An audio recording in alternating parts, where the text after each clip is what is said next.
Magandang umaga, kumusta po? Narito po ulit ang update natin para sa lagay ng ating panahon ngayong umaga po ng February 7, 2024 na kung saan sa ngayon ay hangin pa rin na nanggagaling dyan sa dagat Pasipiko.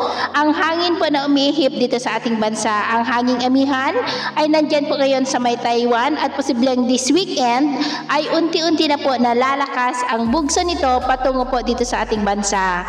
Habang may tropical wave pa rin po na nakakapekto dyan sa ilang bahagi ng Mindanao at Visayas.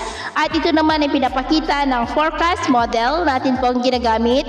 Hanggang po sa susunod na 2 linggo ay posibleng storm free po tayo. At sa lagay ng ating panahon, ngayong madaling araw po ay maayos ang panahon sa malaking bahagi ng ating bansa pero may tsansa pa rin ng mga isolated rains dyan po sa may Dinagat Island, Leyte, Southern Samar, ilang bahagi ng Bohol, Cadiz, ilang bahagi ng Cebu at Catanduanes. At mamaya po ay sisikat ang araw sa malaking bahagi ng ating bansa pero may tsansa pa rin ng maulap na kalangitan with isolated rains lalo na po dyan sa may Dinagat Island, Southern Samar, Leyte, Northern Cebu, Cadiz at Catanduanes. At mamayang hapon posible pa rin ang mga pag-ulan sa ilang bahagi po ng Mindanao lalo na sa Northern Mindanao, Caraga, ilang bahagi ng Davao Region, Sorsogon, Leyte, Southern Samar, Bohol, Cebu at Negros. Kaya mag-ingat po tayo sa posibleng banta pa rin ng mga pagbaha at pagguho ng lupa. At sa atin naman po mga baybayin,